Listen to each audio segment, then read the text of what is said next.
September, Tuesday. First of all, let me get something straight. This is a journal, not a diary. I know what it says on the cover, but when Mom went out to buy this thing, I specifically told her to get one that didn't say diary on it. Great. All I need is for some jerk to catch me carrying this book around and get the wrong idea.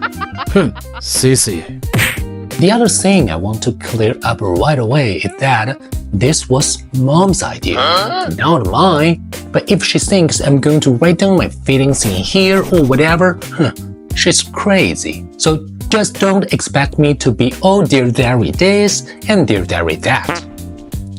The only reason I agreed to do this at all is because I figure later on when I'm rich and famous, I have better things to do than answer people's stupid questions all day long.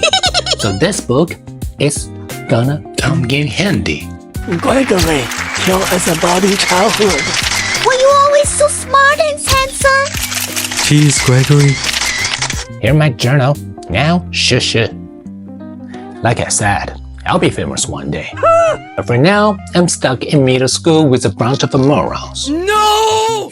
Morons. Let me just say for the record that I think middle school is the dumbest idea ever invented.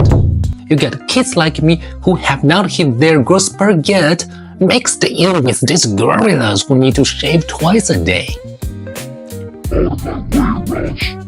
And then they wonder why bullying is such a big problem in middle school. If it was up to me, grade levels would be based on height, not age. But then again, I guess that means kids like Chirag Gupta would still be in the first grade. What?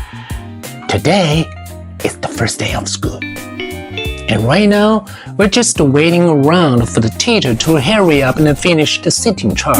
So I figure I might as well write in this book to pass the time. By the way, let me give you some good advice. On the first day of school, you got to be real careful where you sit. What?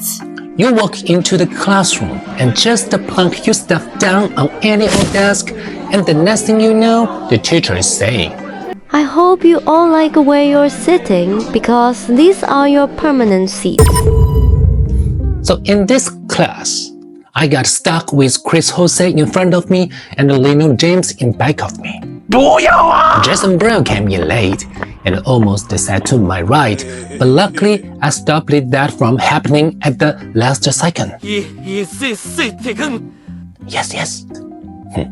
Next period, I should just sit in the middle of a bunch of hot girls as soon as I step in the room. Yeah, I know. But I guess if I do that, it just proves I didn't learn anything from last year. Greg, will you please pass this note to Shelly?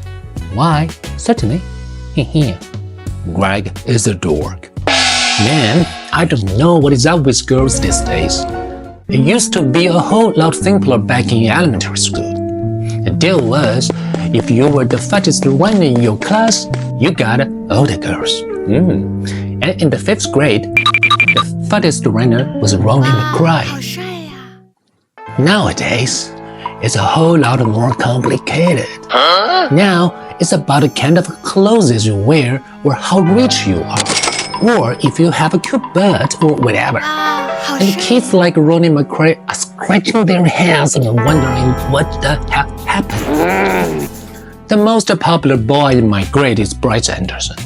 The thing that really stinks is that I have always been into girls, but kids like Bryce have only come around in the last couple of years. I remember how Bryce used to act back in elementary school. Girls are stinky balls. Yeah. I don't think girls are stinky boos. But of course, now I don't get any credit for sticking with the girls all this time. Like I said, Bryce is the most popular kid in our grade. So that leaves all the rest of us guys scrambling for the other spots.